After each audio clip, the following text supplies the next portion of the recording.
Hot food. We sit down to eat and the potato's a bit hot. So I only put a little bit on my fork and I blow till it's cool. Just cool. Into the mouth. Nice.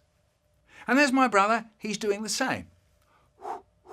Till it's cool. Just cool. Into the mouth. Nice. And there's my mum, she's doing the same. Till it's cool. Just cool. Into the mouth. Nice.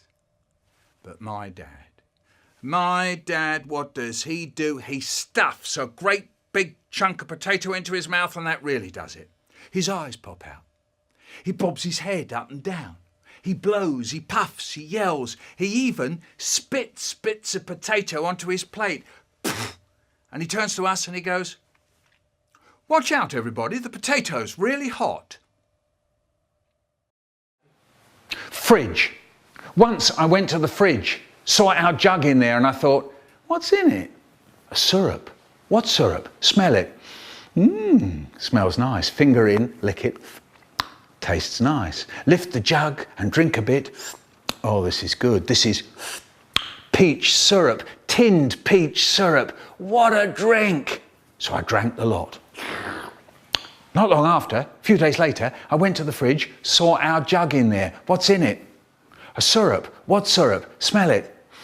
Oh yes, this is peach syrup again. Lift the jug and drink some more, and drink some more. Drink the lot. Not long after, a few days later, I went to the fridge, saw our jug in there. What's in it? A syrup. Yes, here we go again. Lift the jug and fill my mouth with that thick, sweet juice. This isn't peach, this is... My mouth is full of oil, thick cooking oil. I wonder who put that there.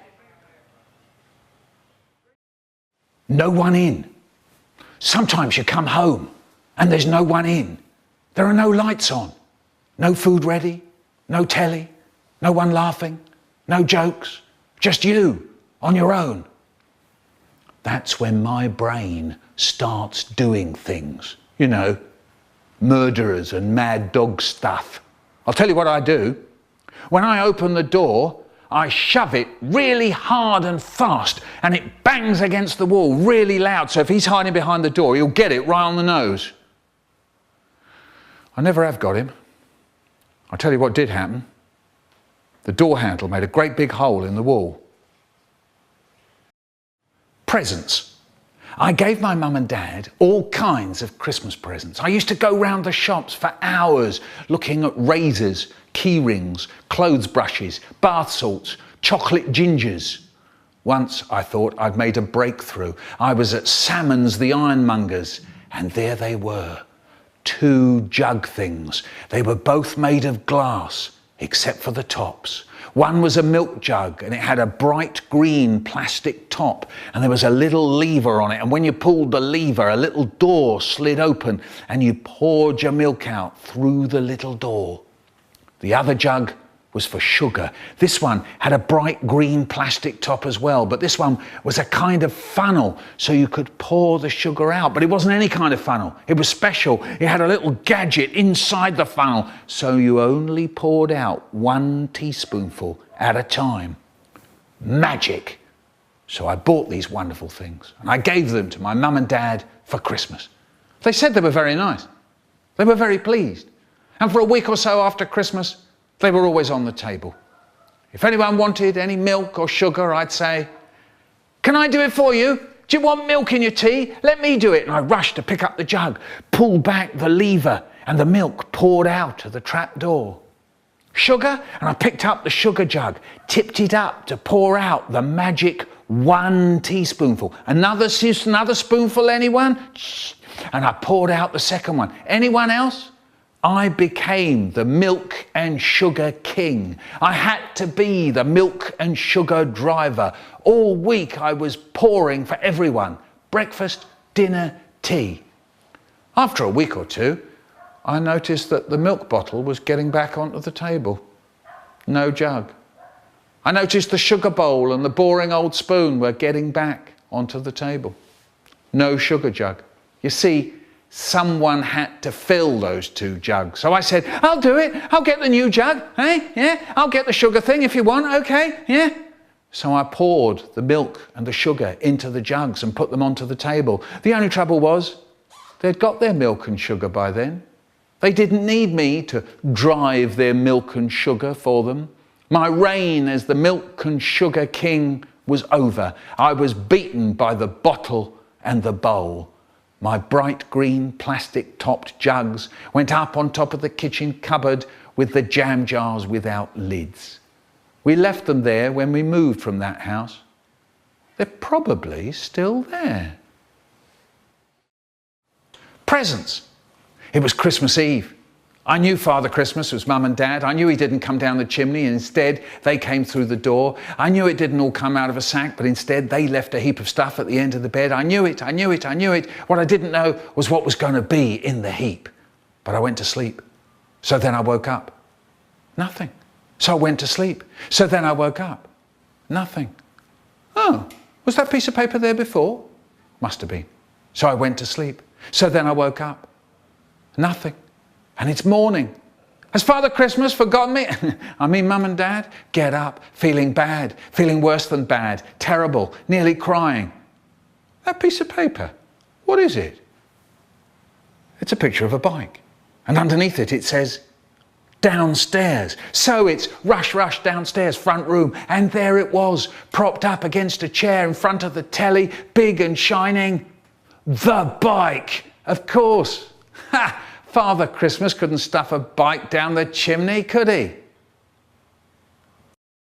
Tidy your room. They say, tidy your room. But I'm trying to kill a fly on the wall with a rolled up comic. Pew! They say, I'm asking you to tidy your room, but I'm trying to kill the fly by squashing it with a chunk of plasticine. They say, I'm now telling you to tidy your room, and I'm rolling up little bits of plasticine. For the last time, tidy your room. But I'm making a line of the rolled up bits of plasticine along the edge of the chair. They say, can you hear me? I say, yeah. I'm now flicking the bits of plasticine at the fly on the wall.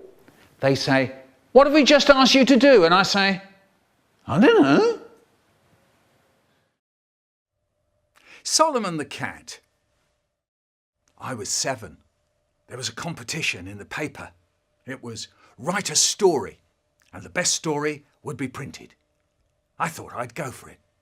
So I'm sitting there with my paper, and I'm thinking of this book I read at school about Solomon the cat, who gets thrown out and goes from house to house, asking for somewhere to be put up.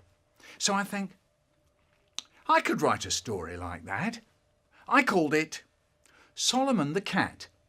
And I wrote how Solomon gets thrown out and goes from house to house asking for somewhere to be put up.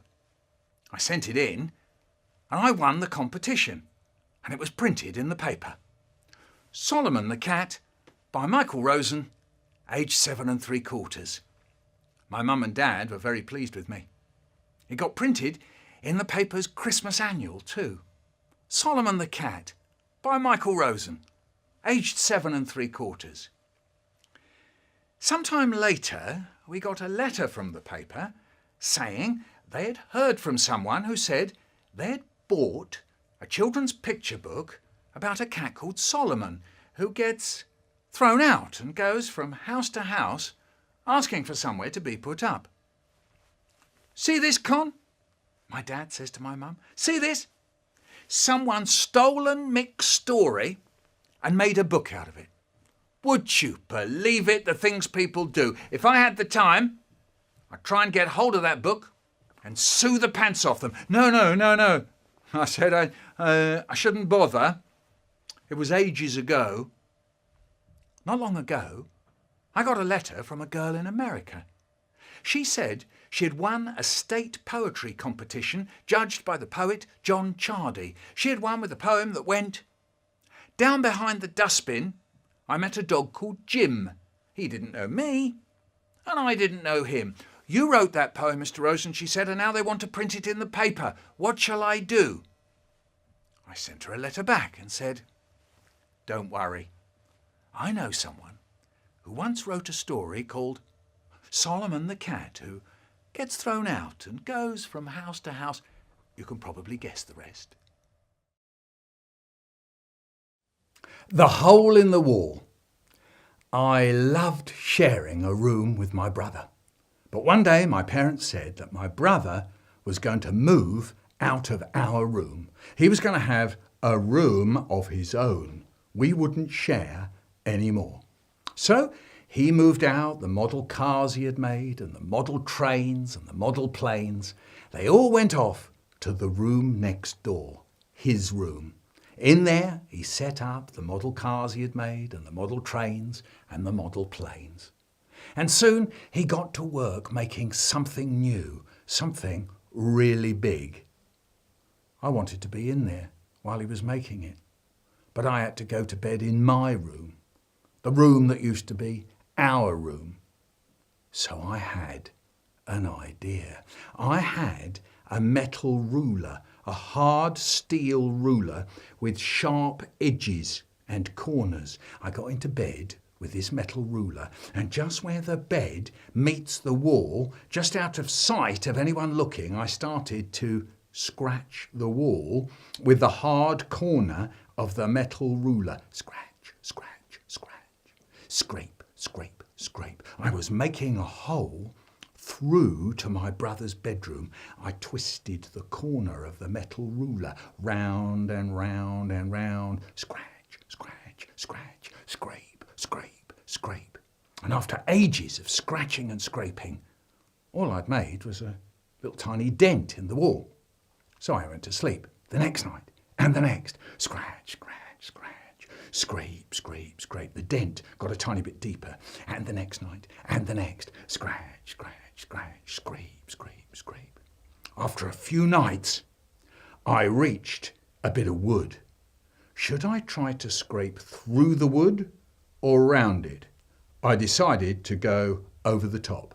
But this would make the hole wider, and maybe someone would see it, but I didn't care. I had to go on. I had to make the hole. I had to get through to my brother's room. Scratch, scratch, scratch. Scrape, scrape, scrape. It was now a little cave in the wall, a secret tunnel. I wet my fingers in my drink and then dabbed the dry plaster with my fingers. The plaster went dark. The secret tunnel was wet. What if I could shrink myself down and crawl through it, be an explorer bravely climbing through the dangerous cave? Will I get through, or will I be trapped in here forever? Just then, my dad popped his head round the door. "Good night, Mick," he said all cheerily. I hadn't heard him coming. Oh no, he mustn't see it. So I sat up in the bed and quickly twisted round to cover up the hole in the wall. He mustn't see the hole. But he saw me do this sort of sitting up, twisty round thing. Oh no, he's seen me. Instead of going back downstairs, he opened the door and walked into the room. Still cheery, he says, "What's that you're doing? What are you covering up there?" "Nothing." "Now come on, Mick, look at you. I can see from the way you're sitting, you're covering up something." "No." Still cheery, he says, "Oh, come on. Come away from the wall, let me have a look." What could I do? I had to let him see, so I leaned forward and he saw it straight away. The hole in the wall. Oh no, it's the moment when the cheery stuff stops. It's the moment when the cheery stuff stops. He stood there, staring at the hole in the wall. He pointed at it. "What's that?" he says. "It's a hole in the wall," I said. "I can see it's a hole in the wall," he says, "but how in heaven's name did you make a hole in the bedroom wall?" "With this," I said. And I pulled the metal ruler out from under the covers. He slapped his hand on his forehead. "You've wrecked the wall," he says. He shouted for my mum, Connie, come and have a look at this." And of course, my brother comes running along behind her. All three of them stood by my bed, staring at the hole in the wall. "Look what he's done," says my dad. Look at it. He's wrecked the wall. It's wrecked." "Oh, Michael," says my mum, and my brother is giggling and giggling. Oh, it must have taken him ages, he says. And Mummy's saying, but Michael, what did you think you were doing? And why did you do it? And I said, I was trying to get through to Brian's room. And my brother says, but Mick, you could have just got up, walked out the door, walked across the landing and in through my door.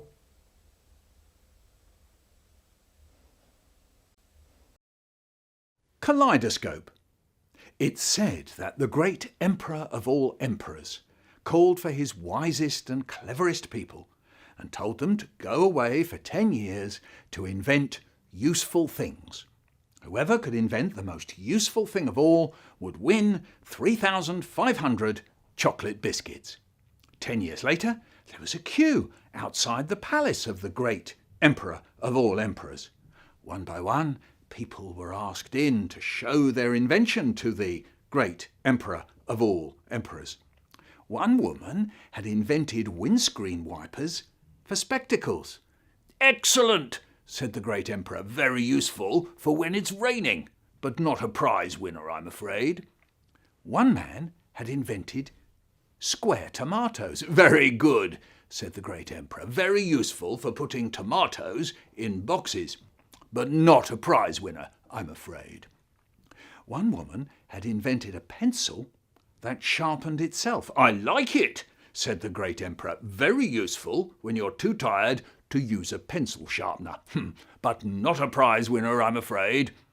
And one man had invented the kaleidoscope. What's this? Said the great emperor. You look through it, said the man. Oh, it's a telescope, is it? Well, I'm afraid telescopes have already been invented. Hard luck. Goodbye. Next. It's not a telescope, said the man, but you do look through it.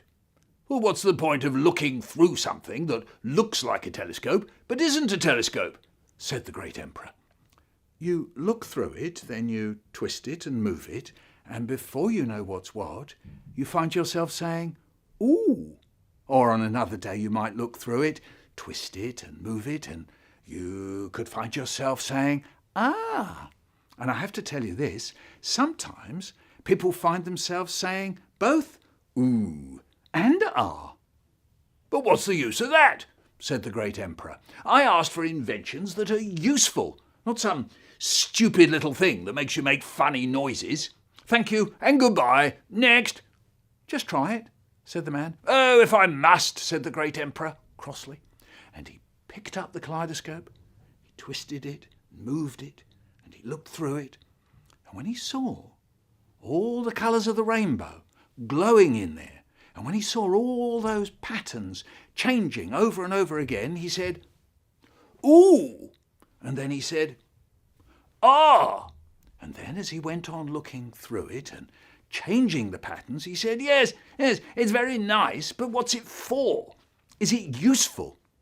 And the man who had invented the kaleidoscope said, well, if you think about it, it's very useful. People go all over the world to look for things like the Grand Canyon or the Eiffel Tower, so that when they see them, they'll say, ooh, and ah.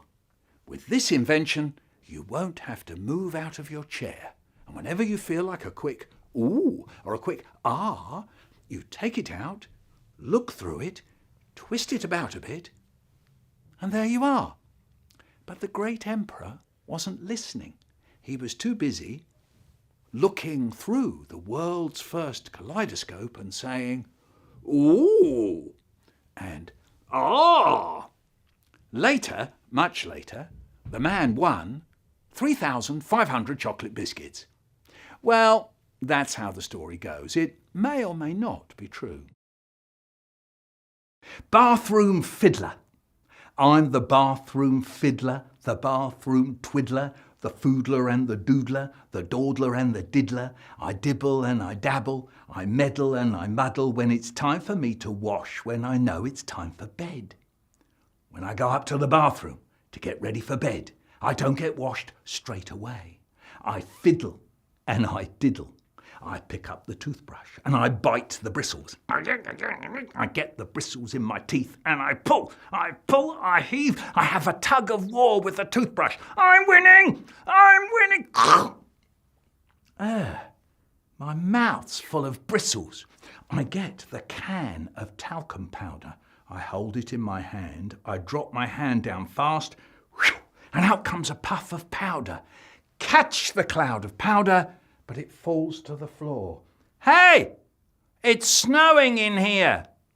I make mixtures in the sink, pour in the shampoo and the bubble bath, whisk it all up to make the bubbles. Then I say, "Okay, you bubbles, you're finished."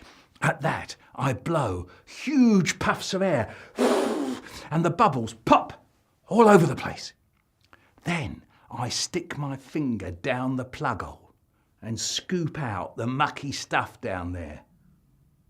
And then I stand and dream, sucking on the sponge. And then I stand and dream, sucking on the sponge. And dream, sucking on the sponge, sucking on the sponge. On the sponge. The sponge. Sponge. Orange juice. We get orange juice delivered to our door with the milk.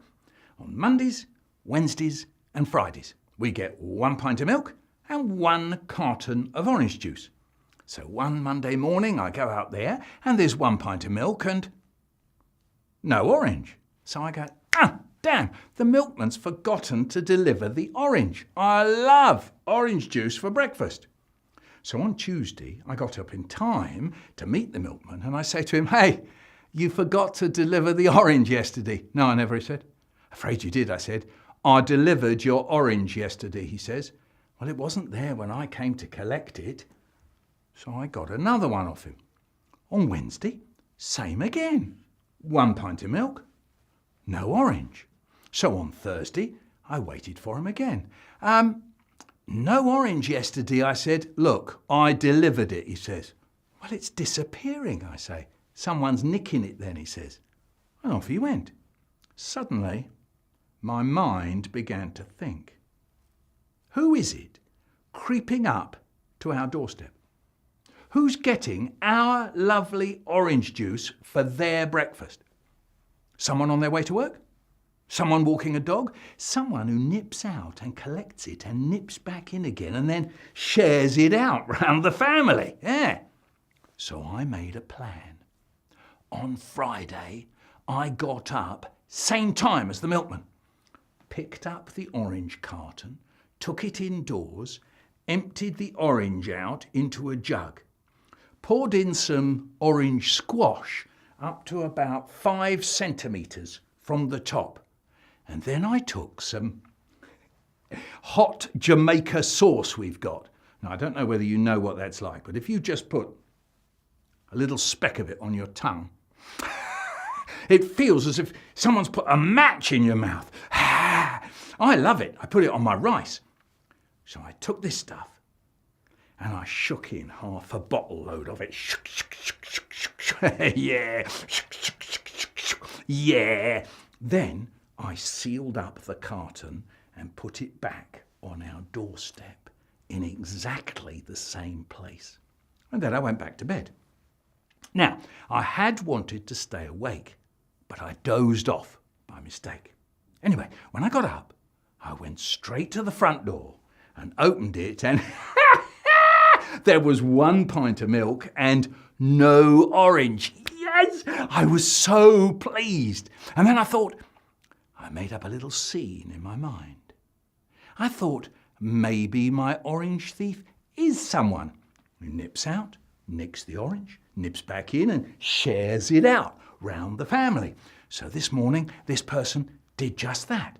Gets back indoors, opens up the orange, everyone sitting round the breakfast table, pours out a glass for everyone, lifts the glass and goes, "Here's best wishes to those lovely people at number 11 who give us our fresh orange." Raises it to the lips, gulps and...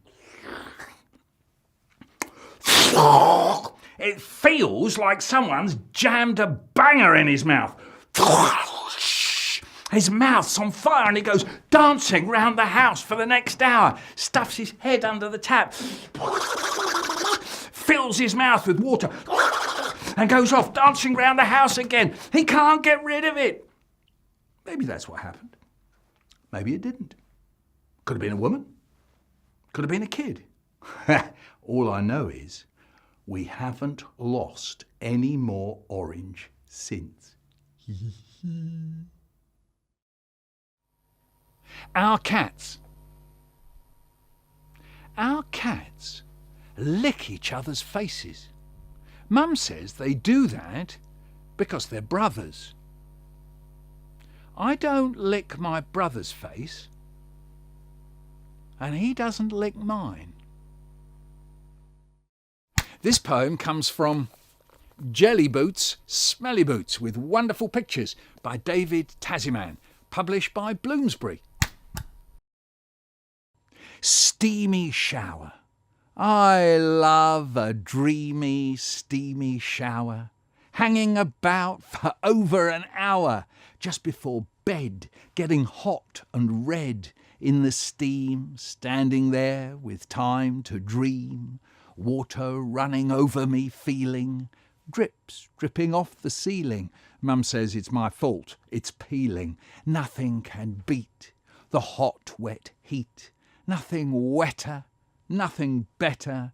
I love a dreamy, steamy, streamy shower. Hot food. We sit down to eat and the potato's a bit hot. So I only put a little bit on my fork and I blow till it's cool, just cool, then into the mouth. Nice. And there's my brother, he's doing the same. Till it's cool, just cool, into the mouth. Nice. There's my mum, she's doing the same. Till it's cool, just cool, into the mouth. Nice. But my dad, what does he do? He stuffs a great big chunk of potato into his mouth and then that really does it. His eyes pop out. He flaps his hands. He blows, he puffs, he yells, he bobs his head up and down. He spits a potato all over his plate and he turns to us and he goes, "Watch out everybody, the potato's really hot." Babysitter. Sometimes my mum and dad used to go out. This meant that my brother had to babysit me. He hated it because I just wouldn't go to bed when he told me to. He was 4 years older than me. Well, actually, he still is. He'd shout, he'd rant and rave, "Will you go to bed?" But I never went until I heard the front door open with Mum and Dad coming back. And then I'd be upstairs into bed in a flash. Anyway, after a few months of this, my mum and dad tried something new. Just before they went out, they said, "Right, Mick, you go to bed before we go out and you stay there." Okay, I said, okay. Yeah, okay. And off I went to bed. I lay there waiting to hear the front door close. Slam! And straight away, I was out the bed, down the stairs, into my brother's room. There he is, sitting there, reading. First of all, he tries, "I'm not taking any notice of Michael." He goes on reading. I think I'll make him notice. I put my face behind the book with my eye peeping round the edge of the book. Every time he gets to the end of a line, his eye looks into my eye. He tries to pretend I'm not there. It's no good, he can't. My eye is peeping away like mad round the edge of the book. He starts to laugh. Look, yeah, look, he says, "Look, this isn't fair. You promised you'd stay in bed. I tell him I will." So now I go and stand by the door and I fiddle.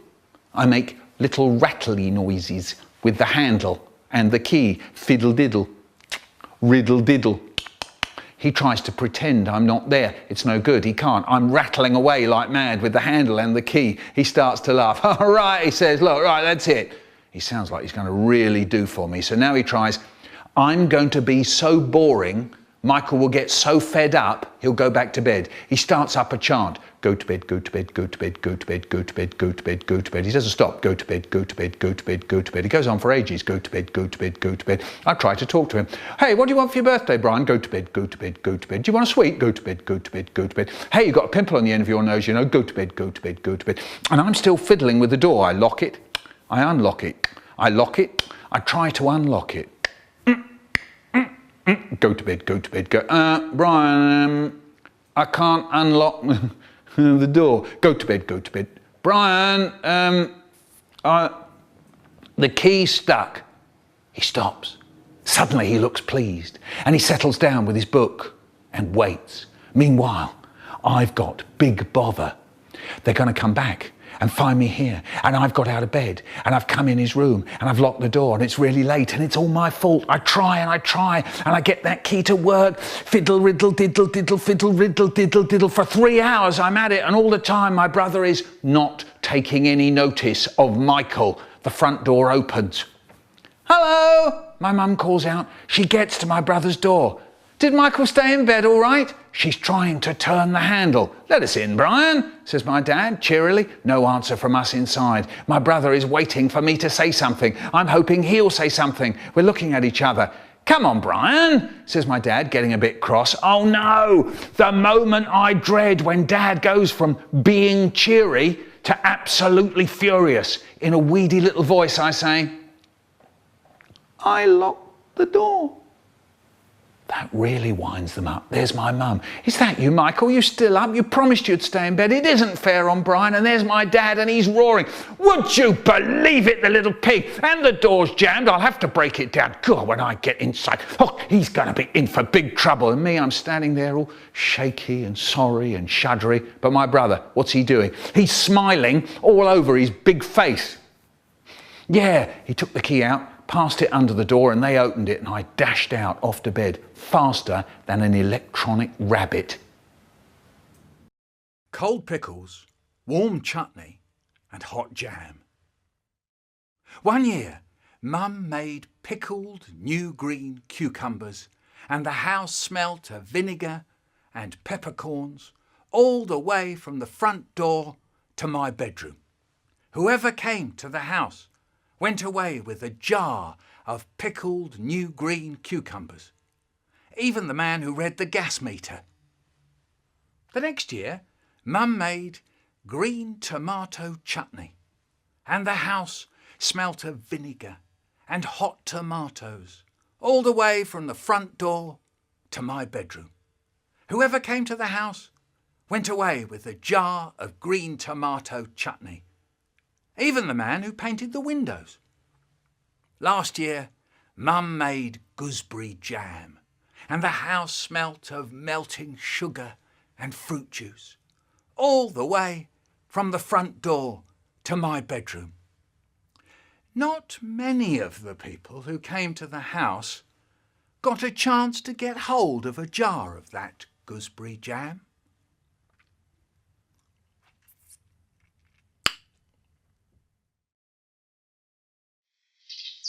Corned beef.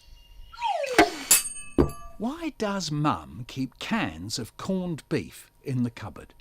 Not just 1 or 2 cans, stacks of them. Does she think that one day we'll have a corned beef party? Does she think that people will come over and she'll say, "Surprise!" and pull back a cloth, and there in front of everyone the table will be full of cans of corned beef? And then everyone will sit round opening cans of corned beef, and will sit and eating it saying, corned beef, this is nice, nice party. Or does she think that one day all the shops will be closed and we won't be able to buy any food? But we'll be all right, because we'll be able to eat corned beef every day for months and months. And people will be jealous of us, and they'll be queuing up outside our house, shouting, "Let us in! We want corned beef! We want corned beef!" I don't like corned beef. I don't like the way there are these chunks of fat sitting on it. And when you eat it, it sticks to the roof of your mouth. And now I think of it, I've never seen Mum eating it either. Why does Mum keep cans of corned beef in the cupboard? Once there was a terrible disease in the country where corned beef comes from. It was an outbreak of typhoid, they said. In the newspapers and on the TV, they kept saying to us, "Don't eat the corned beef. Don't eat the corned beef." Mum went to the cupboard, took down one of the cans and said, better not open that till the typhoid outbreak's over. Why does Mum keep cans of corned beef in the cupboard? It would be great if you subscribed, that is, become a subscriber. That way you get to see when I post up new vids. Arrows. Me and my friend Haribo, we were playing arrows. You take the grass that's got pointed tops, you pull one off and you throw it. It can glide through the air, and if it lands on something soft, it can stick in something like a jumper or your hair. We love playing arrows. We found this open window on the wall of the alley by my house. We stood back from the window to see who could get an arrow through the window. First it was his turn, then mine.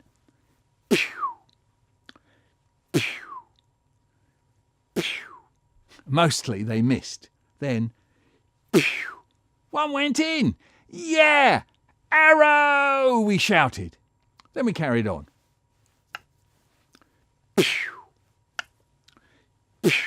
Missing again and again.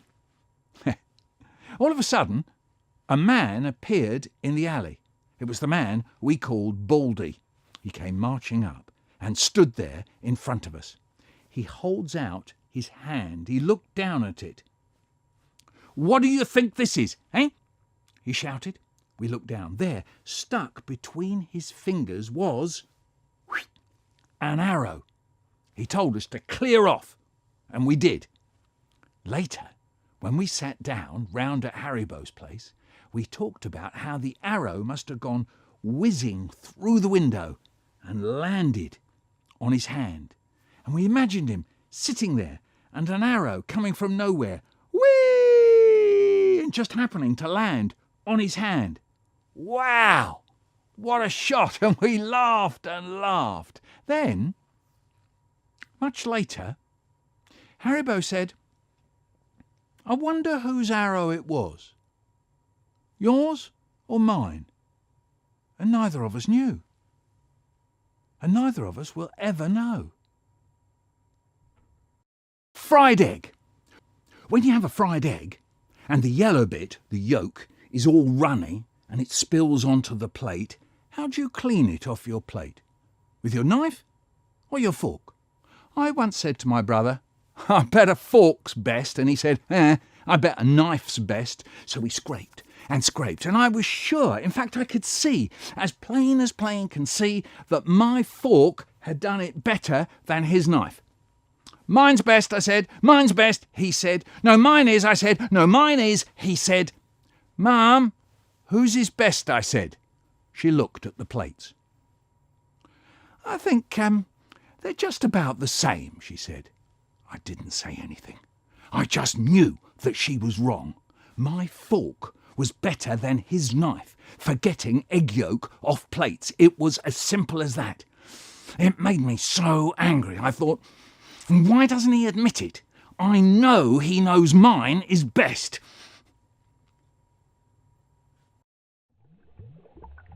Strawberry jam. My brother is the world's best strawberry fisher. He'll find strawberry in any jar of strawberry jam anywhere in the whole world. From the outside, the jar might look as if there are just one or two tiny bits of strawberry in it. I stick my knife in, and all I pull out is the strawberry jelly stuff, with no strawberries in it. But once he gets hold of the jar, he goes dipping with his knife, sliding the knife into the jam, very, very slowly, turning it around, prodding, probing, nudging deep down into the dark red. And it's not long before he pulls out a fat strawberry. There it sits on the end of his knife. Look at that, he says. Done it again. That's not fair, I say. Mum, look, he's fished out a strawberry and I don't get any. And I have to sit and watch him slowly open his mouth, gently lifting his slice of toast up, and then see him inching it with the fat strawberry sitting on the top, straight into his mouth. Look, Mum, look what he's doing. And I hear the mulchy sound inside his mouth as he munches it up. Sometimes, when Mum isn't looking, he opens his mouth to show me the mushed up toast and strawberry in there, sticking to his tongue and teeth.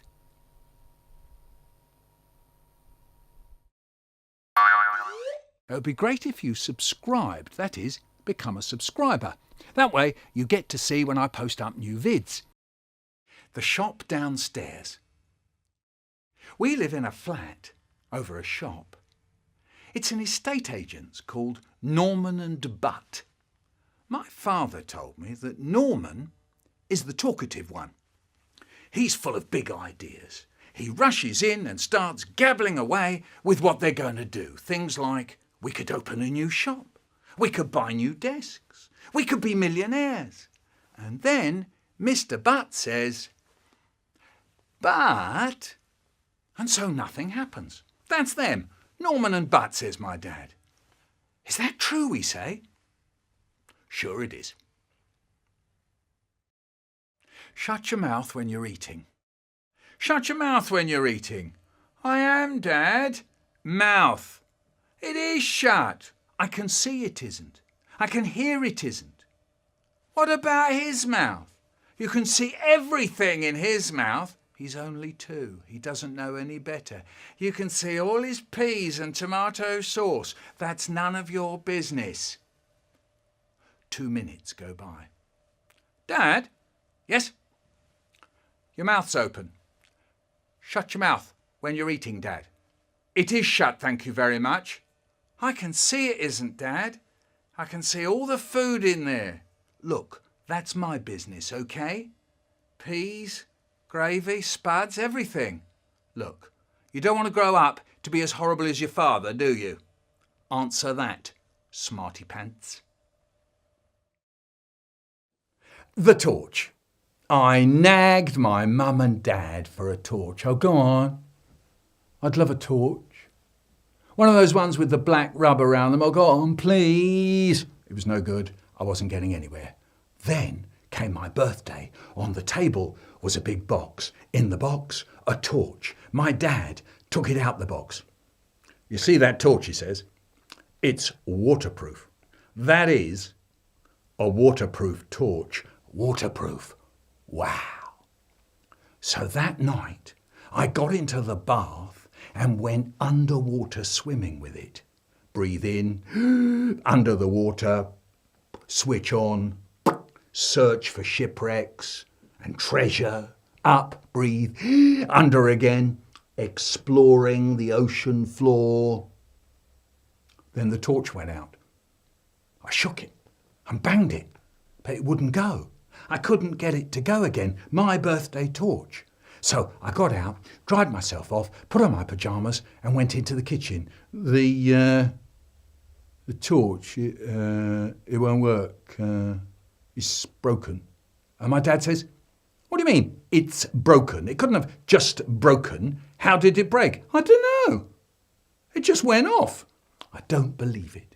You ask him a simple question and you never get a simple answer. You must have been doing something with it. No, it just went off. Just try telling the truth, will you? How did it break?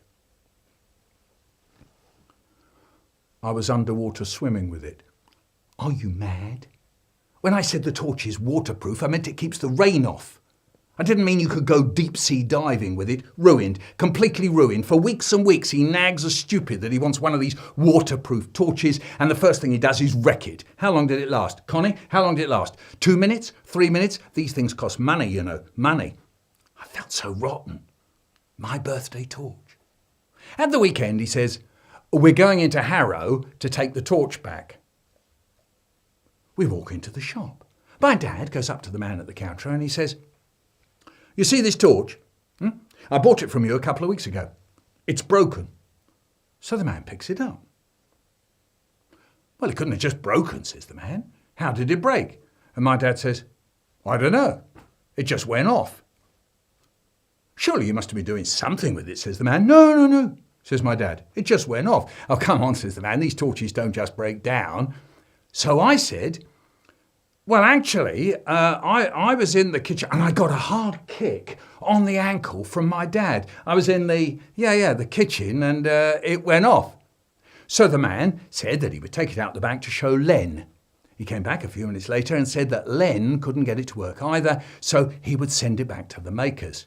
You'll have to have a new one, he says. I should think so too, says my dad. Thank you. Outside the shop, my dad says to me, what's the matter with you? Are you crazy? You were going to tell him all about your underwater swimming fandango, weren't you? Blabbermouth. I don't like custard.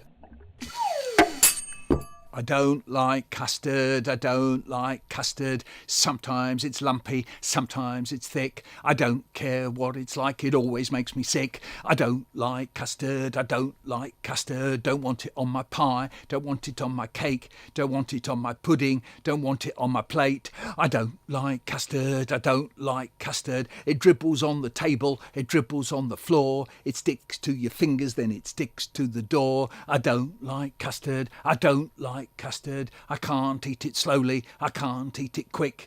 Anyway I eat it, it always makes me sick. I don't like custard, I don't like custard, I don't like custard, I don't like custard, I don't like custard. It would be great if you subscribed, that is, become a subscriber. That way you get to see when I post up new vids. The youngest. I'm the youngest in our house. So it goes like this. My brother comes in and says, tell him to clear the fluff out from under his bed. And Mum says, clear the fluff out from under your bed. Father says, you heard what your mother said. What? I said. The fluff, he says. Clear the fluff out from under your bed. So I say, there's fluff under his bed too, you know. So Father says, but we're talking about the fluff under your bed. You will clear it up, won't you? Mum says. So now my brother, all puffed up, says, clear the fluff out from under your bed, clear the fluff out from under your bed. Now I'm angry. I am angry. So I say, what shall I say? I say, shut up, stinks. You can't rule my life. Dad's in bed. Dad's in bed. Let's squash Dad. We've got up early. He's still in bed. Jump on Dad. Roll him flat. Jump, jump, jump. Grab his nose and give it a squeeze. We're the Monkey Monkeys from Monkey Monkey Alley. We're the Monkey Monkeys from Monkey Monkey Valley. Dad's in bed. Grab his cheeks, give them a tug, sit on his head. He hasn't moved. He's lying there, still as a stone. Nothing makes him move. Oh no, he slipped his hand round my arm. He's giving me the grip of the mummy's tomb. The grip of the mummy's tomb. We're the Monkey Monkeys from Monkey Monkey Alley. We're the Monkey Monkeys from Monkey Monkey Valley. Jump, monkey, jump. Monkey, jump, jump. We've got to get away from the mummy's grip. Tickle him, Tickle him, make him let go. Get the cold flannel out of the sink. The flannel. Splodge him, make him let go. We're the monkey monkeys from Monkey Alley. We're the monkey monkeys from Monkey Valley. He's let go. We made the mummy let go. Now, let's get out of here quick before he turns into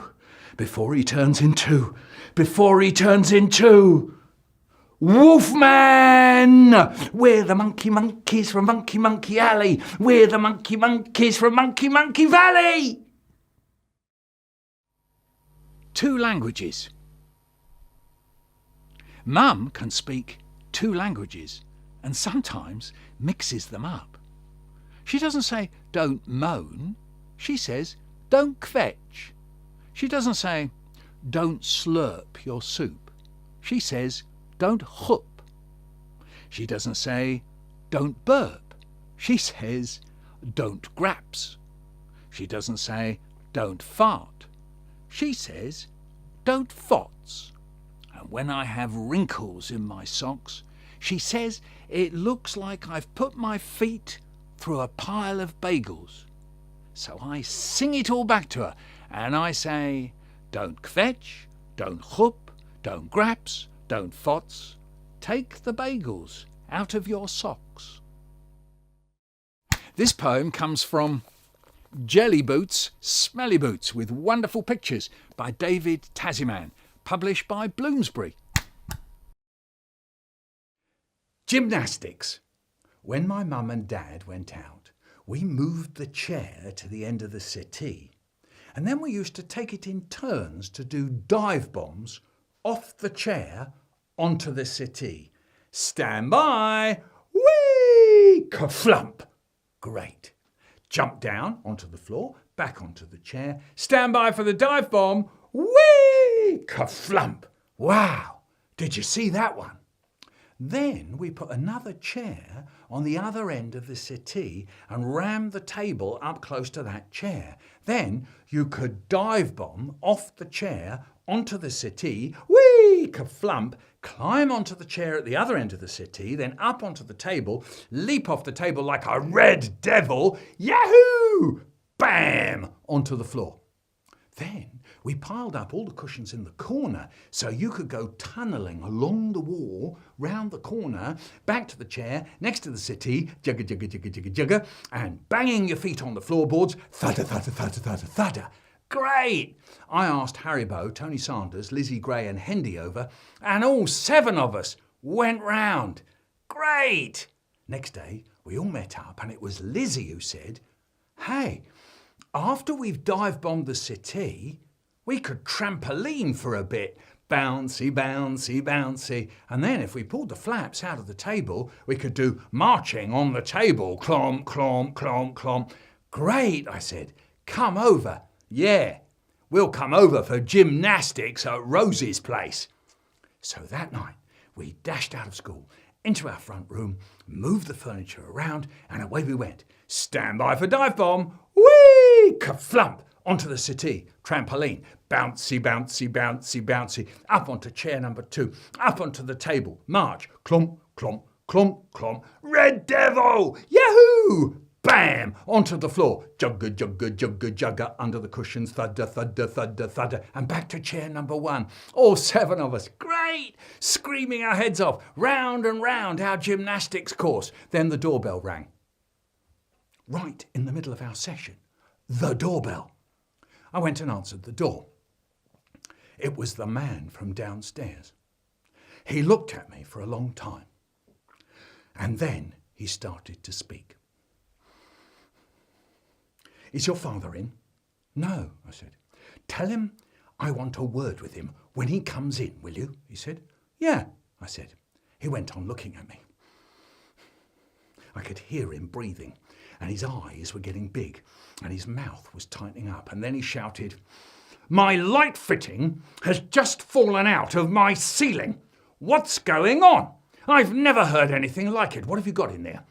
A herd of elephants? My light fitting has just fallen out of my ceiling.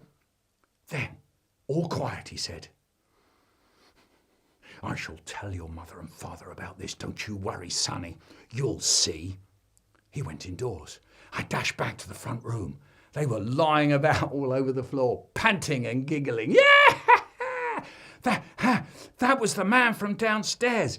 He says we've bust his light or something. Blimey, one of them says. You're in trouble. Yeah. Rose is in trouble, they said, and they got up off the floor and dashed out the house.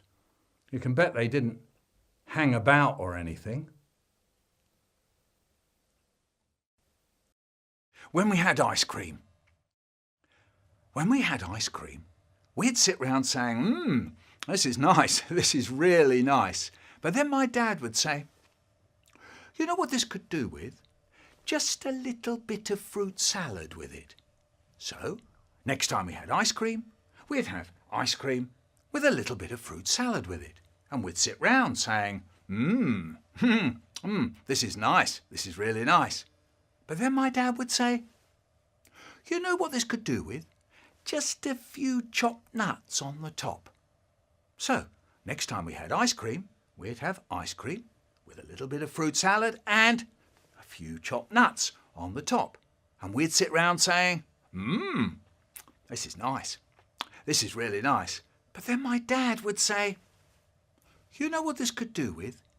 Few of those little tiny bits of chocolate scattered over the top. But my mother wouldn't let him say any more. You're always the same, you are. Nothing's ever good enough for you, is it? I'll tell you something. If you don't like this cafe, find another one. You know why you're like this? I'll tell you. It was that booba of yours. It was her fault. She pampered you. All I ever hear is, no one ever makes it like my booba did. Well, you can get this into your head. I'm not your booba. And my dad would turn to us and say, what did I say? What did I say wrong? All I said was that a few little bits of chocolate scattered over the top would be nice. They would be nice, wouldn't they? I'm carrying the baby. Eddie was 3. Look at me, he said, look at me. I'm carrying the baby. Look at me, look at me. I'm carrying the baby. Oh, said Eddie, look at me. I've dropped the baby. It would be great if you subscribed, that is, become a subscriber. That way you get to see when I post up new vids. The go-kart. Me and my mate Haribo, we once made a go-kart. Everyone was making go-karts, so we had to make one. Big Tony's was terrific. Big Tony was terrific because Big Tony told us he was. What he said was, I am terrific. And because Big Tony was very big, no one said, Big Tony, you're not terrific. So, Big Tony was terrific, and Big Tony's go-kart was terrific, and that was that. When Big Tony sat on his go-kart, he looked like a real driver. He had control. When he came down a road round our way called Moss Lane, he could make the wind blow in his hair. He could make the wheels of his go-kart go, and he went as he went past. I was jealous of Big Tony. I was afraid that I thought he might be terrific.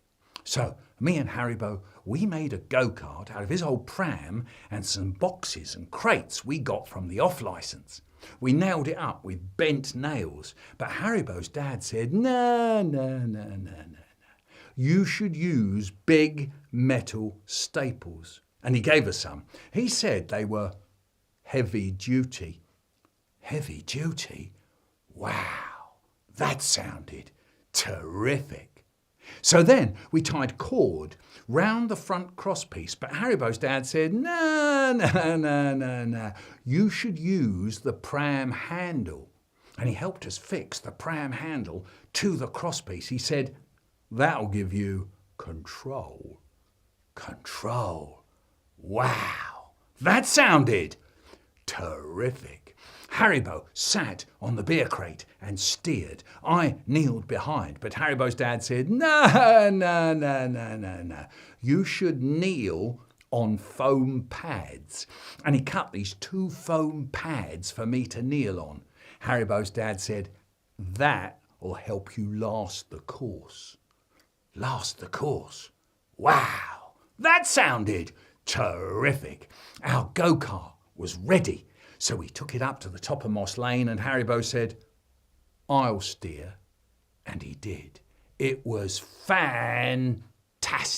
It felt just like Big Tony looked, the hair in the wind.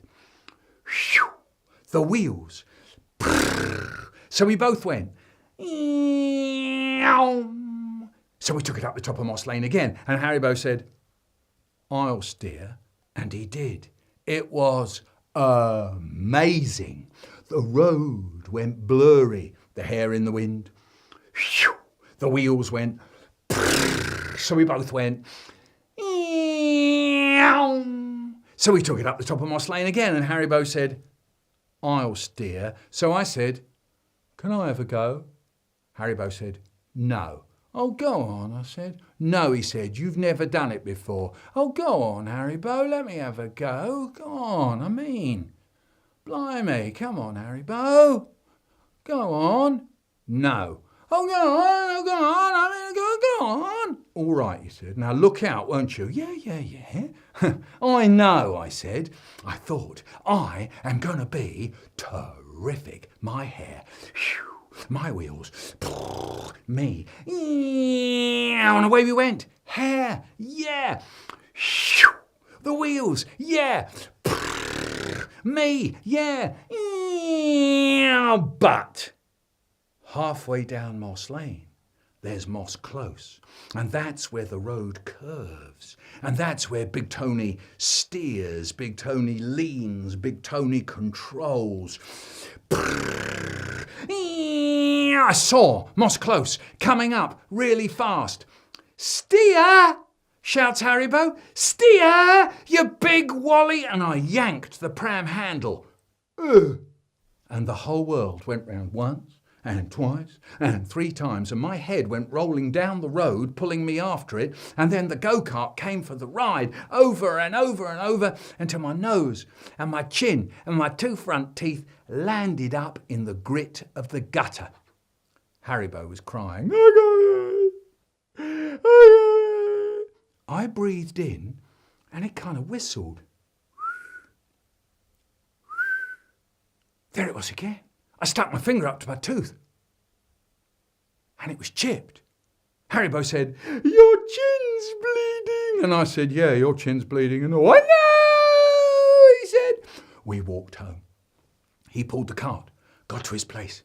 He didn't say anything, nothing at all, not a word. And he went in. I walked on to my place. It was still whistling.